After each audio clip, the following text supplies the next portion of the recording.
Okay, it's time to get started with Sustainable Cleaning Revolution webinar. So I'll hand over to Product Specialist Steve Courtney to kick the session off. Hello everybody, hi, my name is Steve Courtney.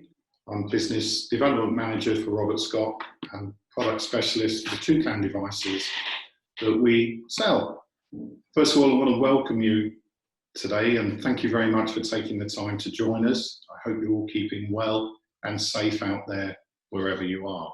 The subject today is sustainable cleaning, and we believe that the Toucan devices that we sell will enable you to do that. The devices make an extremely powerful but extremely safe sanitizer, disinfectant and cleaning solution. And the bottom line of this is that you make it yourself. And all you need is a device, tiny amount of salt, some ordinary tap water, and a little bit of electricity. And you can make your solution. And when you want some more, you just make some more whenever you want. It's great for your carbon footprint. No more ordering of chemicals that are trundling all over the country in lorries. No harsh, aggressive chemicals. You make them when you want. No inventory, no need for storage.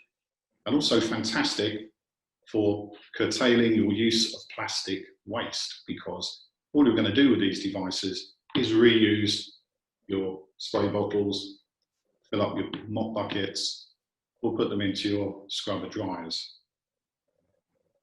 I'm not the only one here today. We're really lucky today because I've been joined by Robin Turner. Robin is the CEO of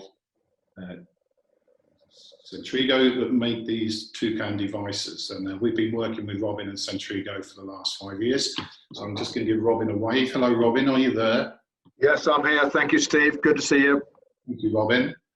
And we have Dr. Darren Reynolds, and Dr. Darren Reynolds is Professor of Health and Environment at UWE, University of Western England, down in the Bristol area. I know he's head of department, I can never get this right, I think it's biology, biocidal and analytics. Is that right, Darren? No. No. It's near enough.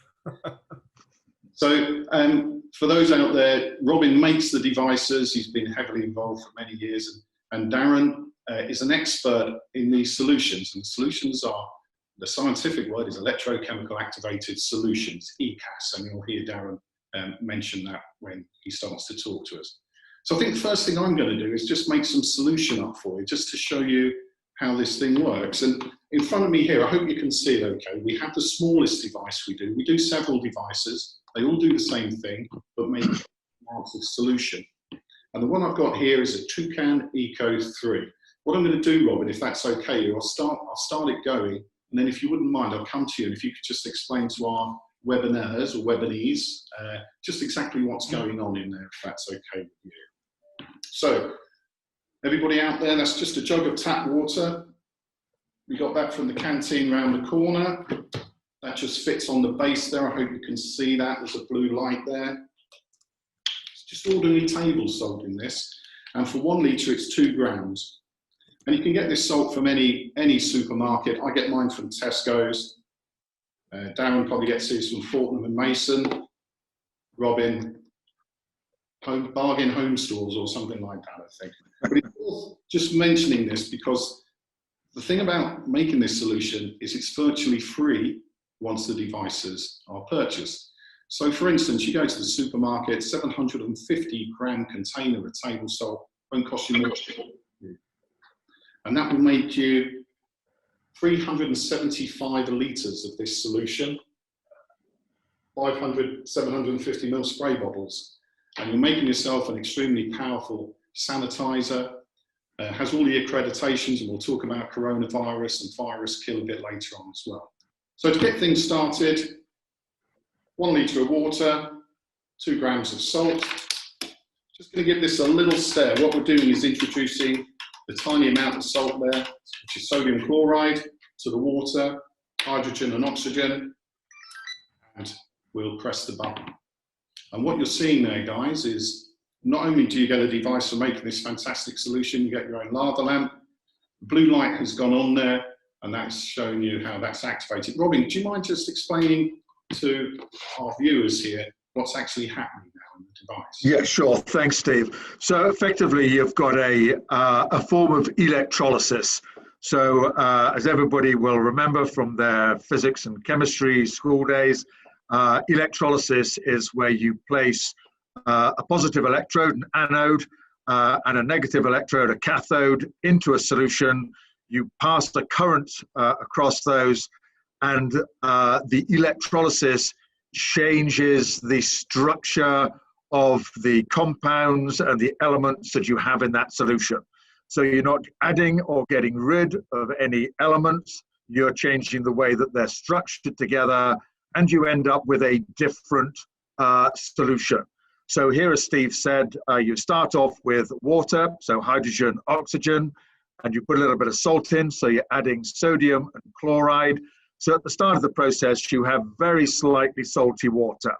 You're then passing an electric current across the cell, which in this case is situated at the bottom of that jug. And that cell is made up of two plates, one of which is taking the positive, the anode, one of which is taking the negative, the cathode. And there is a reaction that is taking place at the face of that cell.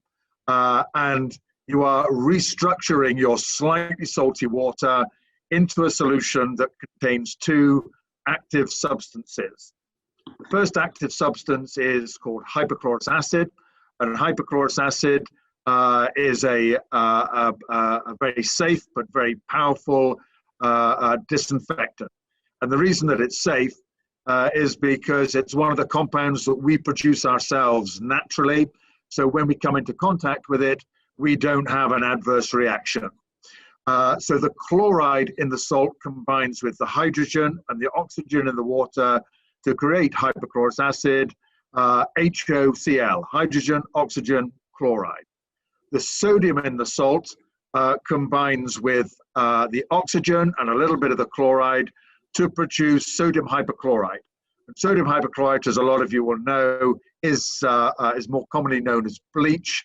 In this case, it's a very mild form of bleach. Its pH is around about 8, so it will not have the aggressive nature of many commercial bleaches, but it will provide a cleaning element to the solution, as well as a little bit of disinfection. So over the activation that you see in this particular unit of 1 litre, over the activation of 4 minutes, at the end of that process, then you will have a solution that contains two active substances, hypochlorous acid, sodium hypochlorite. So you will have a combined disinfectant and cleaning solution. Robin, thanks for that. That was far better than if I was describing it, so thank you for that. Robin, we've got a couple of minutes till this stops deactivating, and for all you watching, it takes 4 to 5 minutes to activate. Robin, do you mind just over a minute just telling us a little bit about your backstory and how you got to be making these brilliant devices that make this solution? I know you were a dairy farmer back in the late 20s, is that? Well, that's going way back in time, Steve.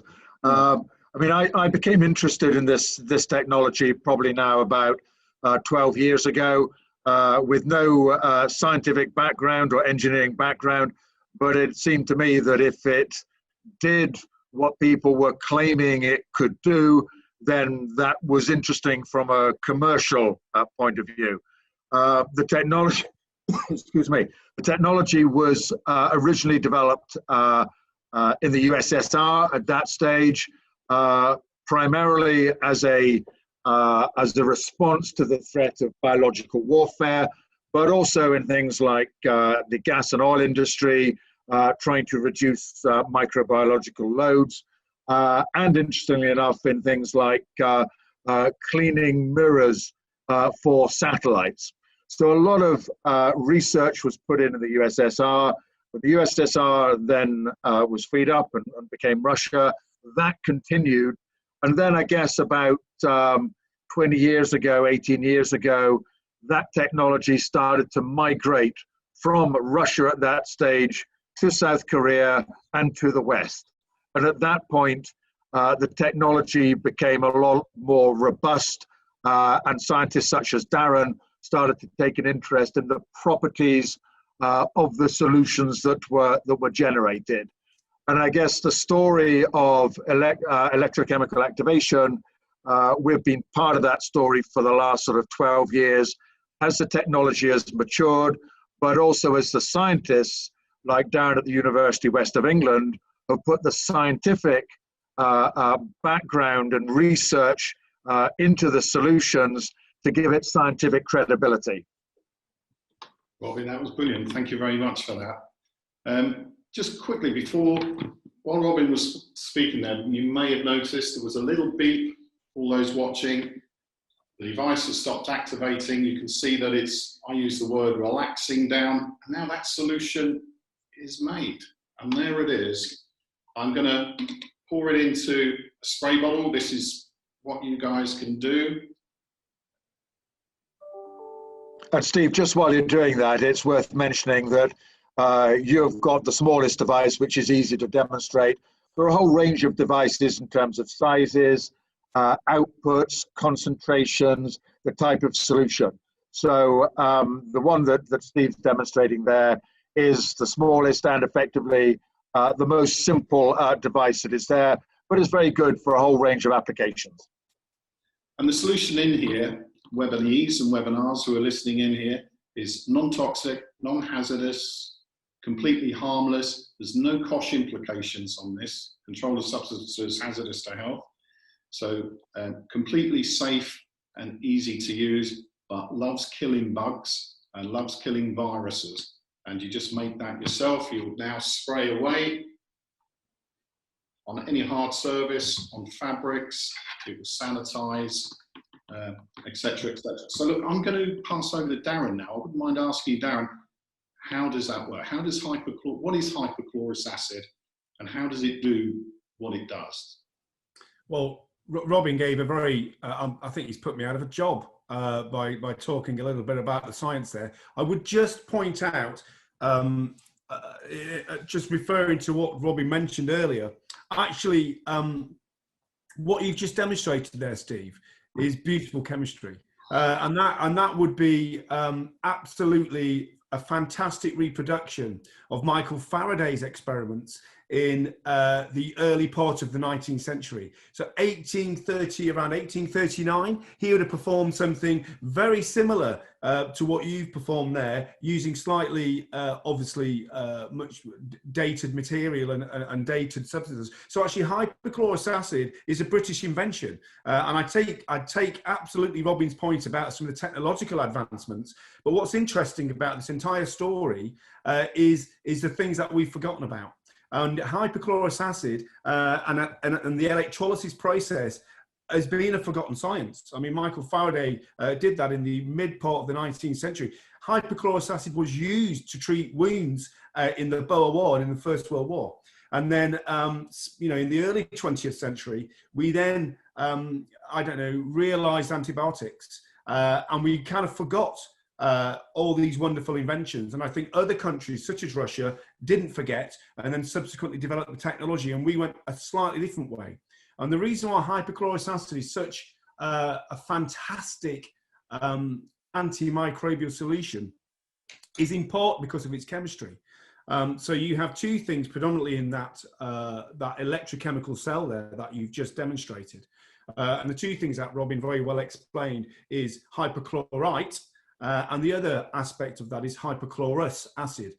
Hypochlorous is a neutral compound. I mean, I don't want to get too geeky, but it's not charged. It's HACl. It doesn't have a charge. And that's a really fantastic quality to have if you're an antimicrobial. And the reason for that is you can sneak past all sorts of things because you're electrically neutral. So a lot of things just don't pick you up. A lot of substances, a lot of materials that are on, that surround bacteria, for example, or in which bacteria live, have a charge. And as soon as you have a charge, you can get migrated to those substances. And as soon as you interact with that substance in an electrical way, you then have to perform your antimicrobial process. Hypochlorous acid is so effective because it can do two things. The first thing is that it can sort of attach and do some damage to the cell wall of a bacterial cell. Secondly, it can actually diffuse through the bacterial cell wall and attack DNA on the inside.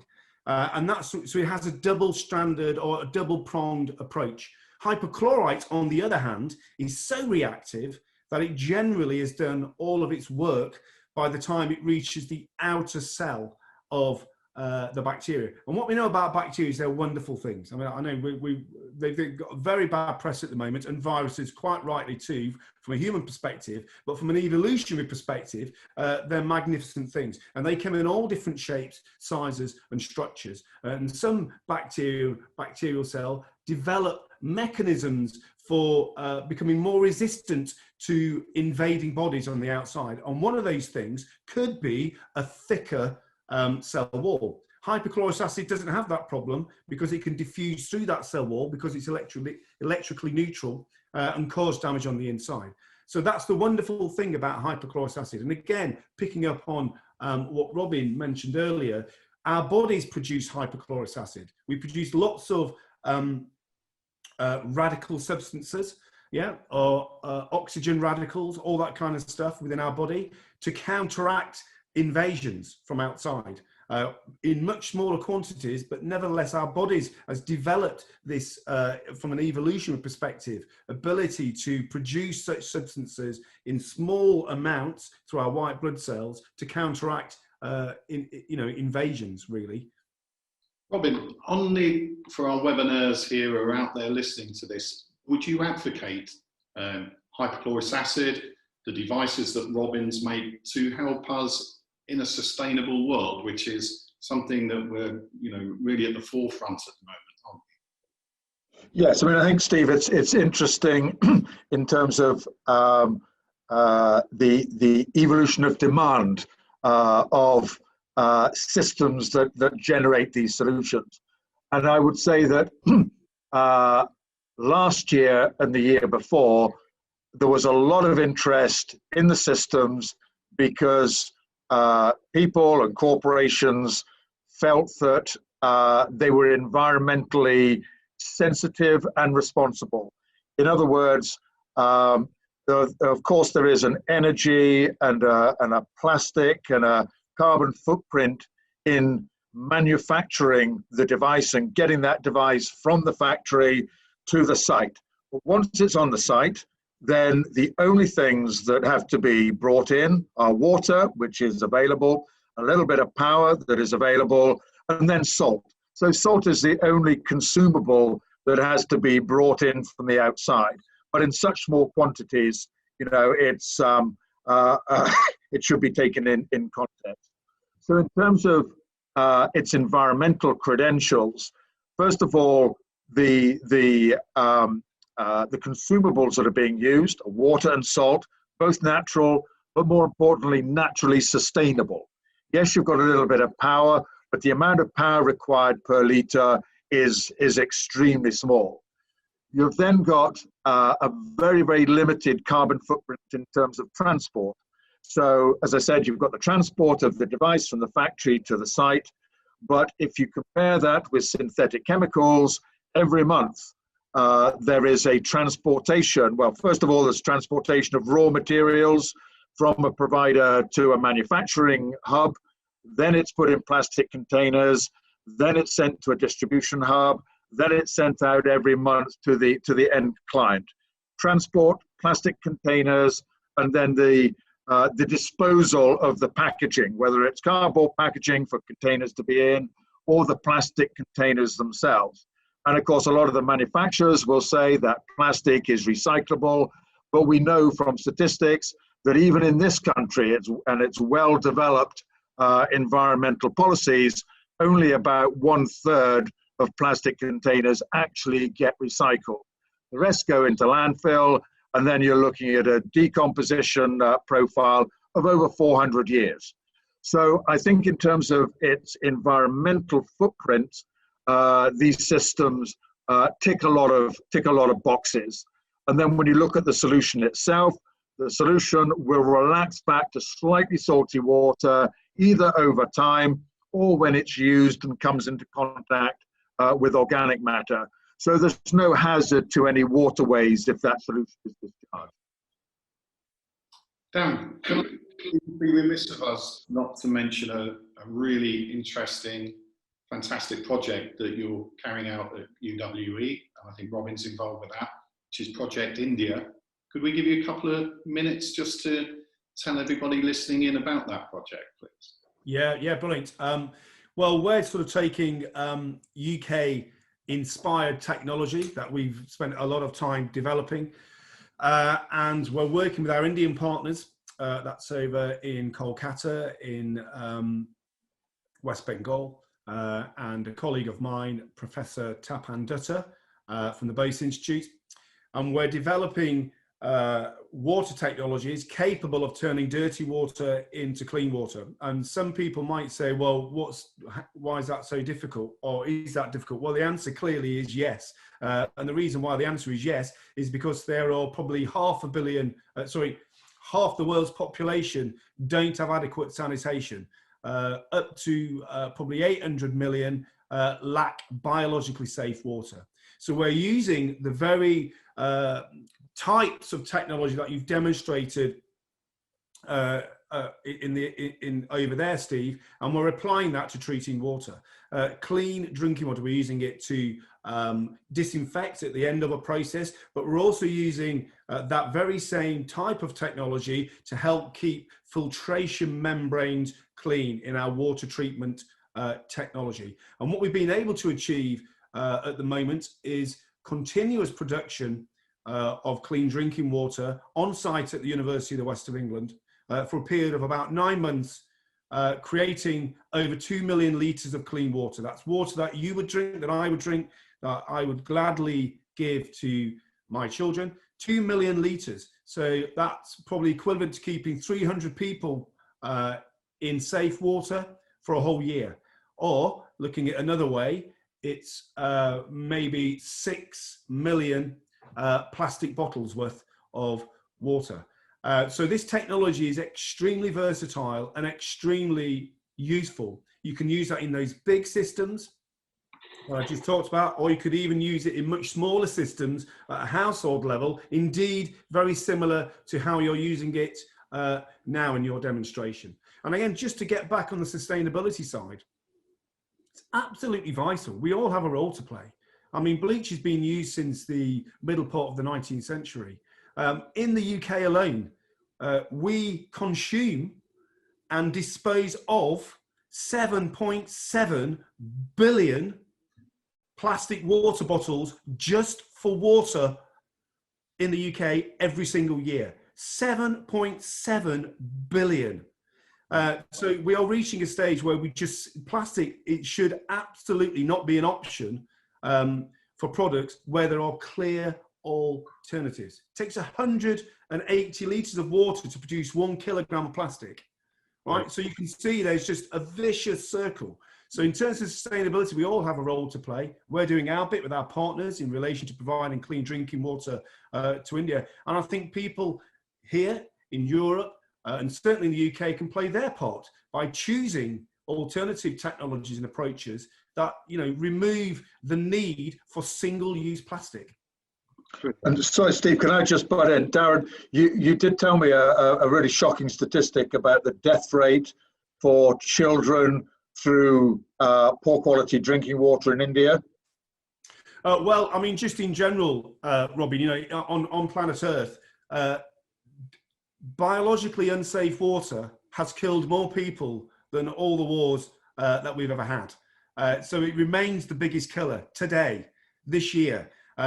There will be hundreds of thousands, millions actually, probably, of children under the age of 5 that will get ill because of biologically unsafe water. And very sadly, a significant number of those children will die. They will die of very preventable diseases. They will die of cholera. They will die of diarrhea. They will die because they do not have biologically safe water. We can put satellites on meteors. We've got 5G. We can do all sorts of really, really clever things. We are still struggling to provide the basic human rights of clean water to everybody on Earth. And we're extremely lucky here in the UK to have access to that. Darren, thank you for that. Very passionate there, getting that across Thank you. Robin, just coming to you, just about the certification for the solution and cost implications. I think we've had lots of discussions, and I think we think now that the ECA solution that your devices activate, you've probably got the most comprehensive data and testing in the commercial market. Would you agree with that? Yes, I mean, I think first of all to address COSH, in terms of safety, of course we have safety data sheets, but we're not required to have COSH because the product is not hazardous. So it makes it very easy to use and for staff to use as well, in that there's no PPE required to use the solutions at the concentrations that the system's generated at. You know, I think that's a great benefit of the solution in terms of its safety aspects and its lack of requirements to have a lot of safety training, because it simply doesn't need it. In terms of certification to EN standards, European standards, then those are required for two reasons. The first reason is to be able to legally place these devices and the solutions that they generate on the market, and to make claims of their effectiveness at killing microorganisms. And the second element is just simple trading standards, that if you are going to make claims, then you need to be able to substantiate those. And we do that through a whole series of tests that are undertaken by independent, accredited, EU accredited laboratories under a whole different range of protocols, which then demonstrates how these solutions perform against different microorganisms, against bacteria, against spores, and particularly at the moment against viruses. Brilliant. Robin, I really appreciate that. Thank you, guys. I'm just looking at my watch there. We've got 15 minutes and we'd like to go over to question and answer session. Had lots of questions coming in and also some that we had before. So all ears, and we'll get on some Q&As. Is that okay with you two guys? Yeah, please do.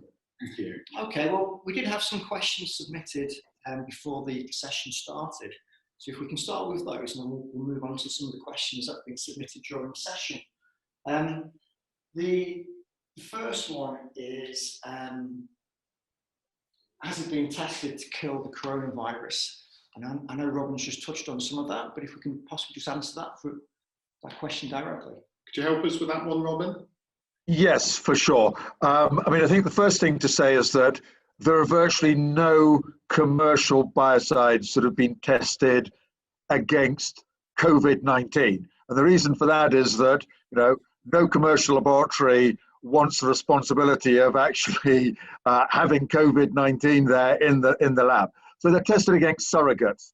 And Darren knows far more about this than I do, but the testing is done using viruses that represent similar structures to coronaviruses and to COVID-19. So we've undertaken laboratory tests to European protocol standards to demonstrate that at different concentrations and at different contact times, the solutions will perform against viruses in a set way. So what the test results evidence is that, first of all, you don't require high concentrations. The solutions will work at low concentrations. The second thing is that the efficacy is high, and the benchmark is usually log 4 reduction, which is 99.99% reduction in the viable population of viruses. And the third thing is that the contact times required to achieve that level of kill are very short. And maybe, Darren, you could just expand on that a little bit, particularly with the contact time.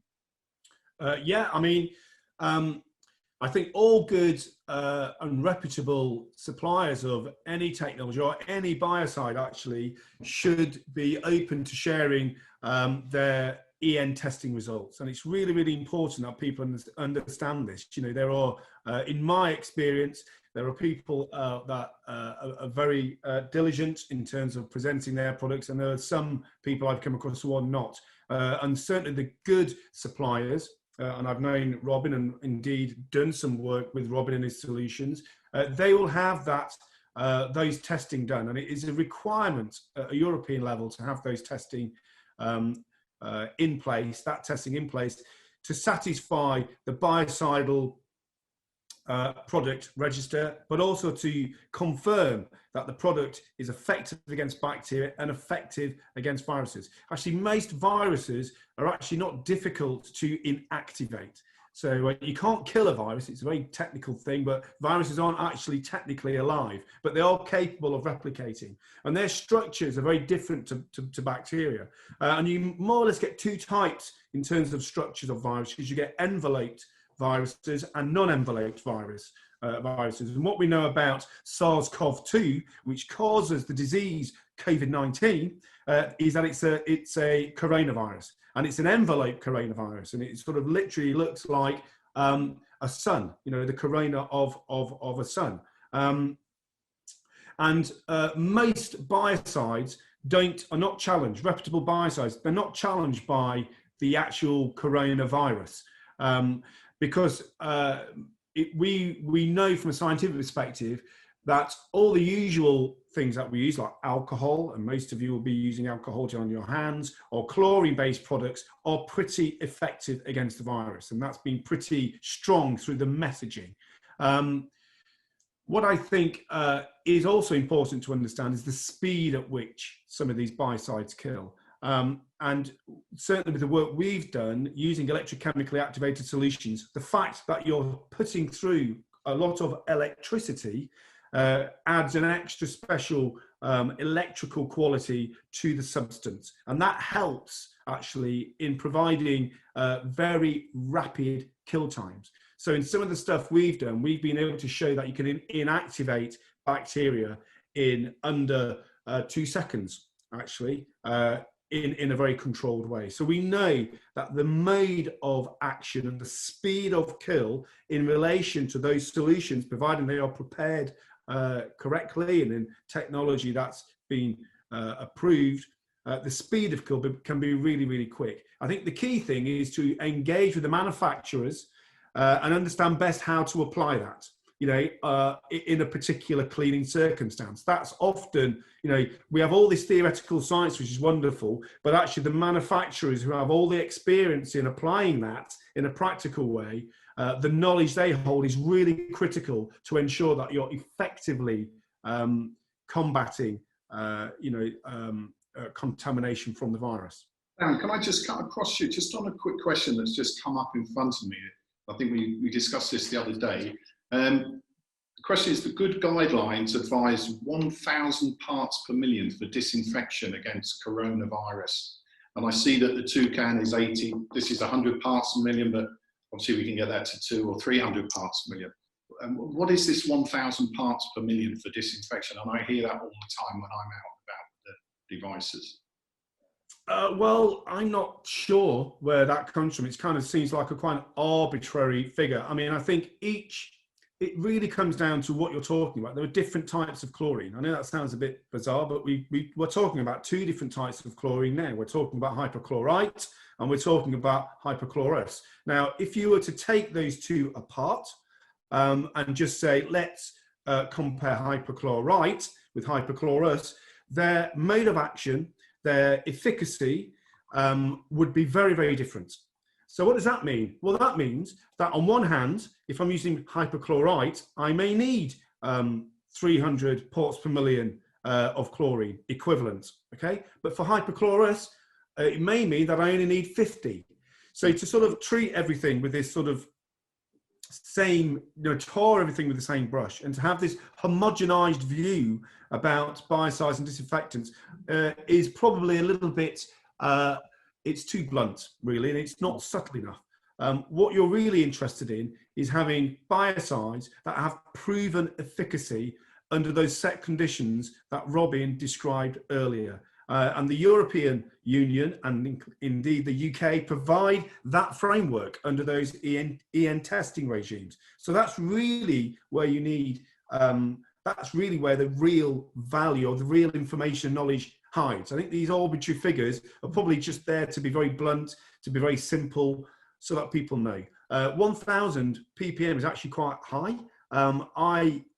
Bleach. I mean, you all know how bleach comes. It comes in a really big, thick container, very difficult to open, and we all keep it tucked away under the sink, out of the way of all the kids.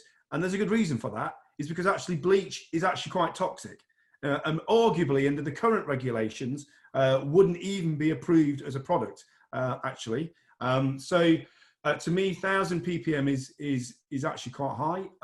I think there are definitely alternative products out there that could do a very good job without that requirement. Cheers. Thank you. That's great. That's great. We're starting to get quite a few questions in, and we've only got less than 10 minutes left before the end of the session. So what I think we'll try and do now is just go through as many questions as quickly as possibly can do, and anything we've missed off, we'll send to all of the audience after the session's finished.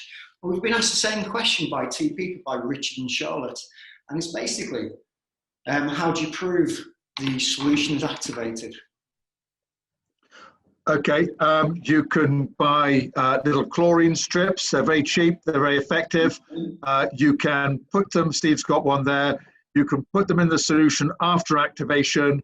The color on the strip changes, and you can then read off the color chart on the tube, and you can assess what the concentration of that solution is. So it's very easy to do, and it's a very good indicator. I'll just do that actually. Was it Charlotte, I think it was, who asked? That's some drinking water, Charlotte, which I've been drinking here. I'm going to put the strip in. I don't know if you can see that. There'll be no change in the colour. It's the same water that we put into the jug, and we added the salt, and we activated it. I'll just pop that in there, and hopefully you can see that the strip has changed colour. And on the strips there's a little gauge on the side there. Again, I know it's very hard to do this, but that's showing me there that that's just below 100 parts per million. So that's to show that beforehand, nothing's happened. Afterwards, the activation has taken place. And that's actually really, I think Robin will agree with me, it's a real simple method to... Can I also just interject there, Steve? I mean, is there a smell? Can you smell any... does it smell visibly different? So, you know, you can trust your senses. I mean, we prepare dilutions of bleach all the time. We use products out of cans, out of all sorts of things where we are actually given no visual check or sort of proof that they're actually active or that they're actually working at all. So I think once you use this a few times, you get to the, you know, you get the sense that it's ready and that it's not unusual and that it's actually working. We've been working with this type of solutions for well over 20 years, so you can learn a lot if you use it often. I mean, that leads nicely on to the next question, and the next question is how long does a product stay active for in the bottle? Yeah, I mean, the shelf life depends on a number of things. It depends on the exposure to air. So with Steve's jug there, he's taken the lid off. If you were to leave that for 4 or 5 days, then the chlorine in the active substances will dissipate, and the strength of solution will go down. If you keep them in the spray bottle that Steve's got there, which are sealed and relatively full, then the solution that Steve's generated will maintain its efficacy for 7 or 8 days.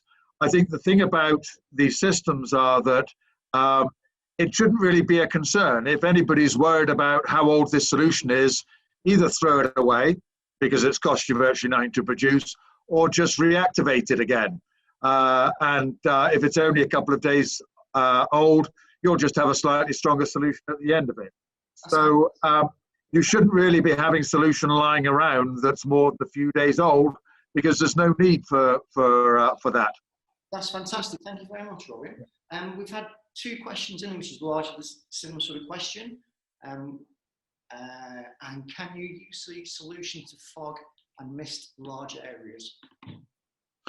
Yes, it is a liquid.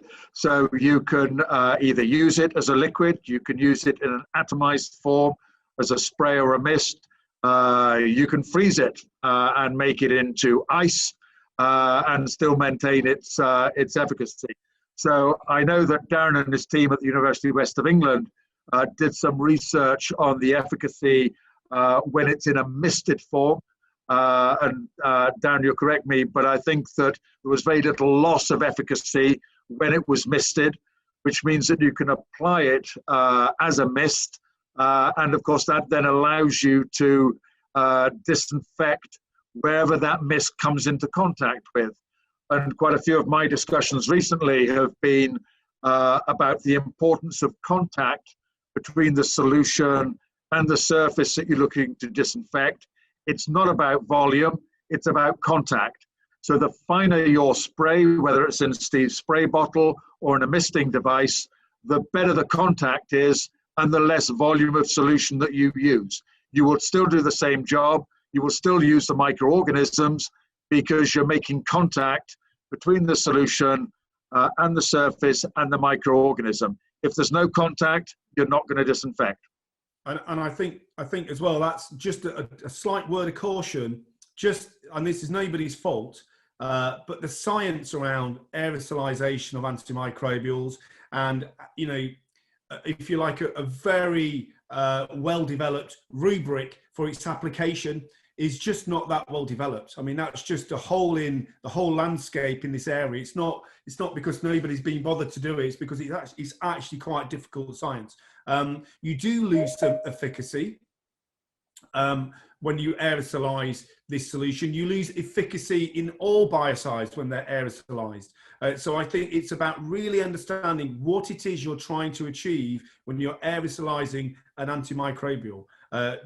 Will you exert an antimicrobial effect on a surface? Yes, you will. But there are issues around how long that needs to happen for, what biological challenge you're trying to address, whether there's human beings involved or not. So, you know, it's a really difficult space. We're trying our best to try and push that science out there to help manufacturers and to help people that may want to use this. But it's a lot less well developed, that area of science, than its use as a liquid disinfectant. Yeah. Okay, that's great. Thank you very much, Darren. Now, there's still lots of questions being asked, but we're coming to the end of the session now. We will send an email to all the delegates with some of the answers, and by all means visit the Toucan Eco website at www.toucaneco.co.uk, and there's a really nice FAQ section there. But just before we finish, there's one more thing we'd like to ask of you, and that's to take part in a very quick poll. It's a really simple question, and from what you've heard this afternoon, would you be happy to make the switch to chemical-free cleaning with Toucan Eco? Would you prefer to stick to using your current cleaning chemicals, or even after what you've heard this afternoon, are you not sure? It's just interesting to find your views on this. Okay, well, while hopefully you're answering that quick poll, as I said before, we'll share a recording of the session on an email, along with a real simple guide to cleaning with Toucan Eco.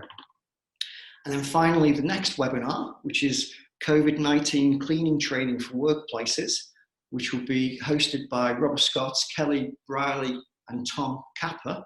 And this talks about cleaning tips for high touch points and unseen places where germs hide. And it's kind of more appropriate for staff and professionals who've suddenly been asked to clean as part of their day-to-day job during the pandemic when they might not have otherwise done so. That's taking place on Thursday, the 29th of October, so in 4 weeks' time, and it's exactly the same time, 12:15 till 1. So if that's of interest to anybody, it'd be great if you could join us, and we'll share the Eventbrite page shortly. So that's it. Thanks so much for joining us. Thank you, everybody. Thank you. Thank you. And have a great rest of your day.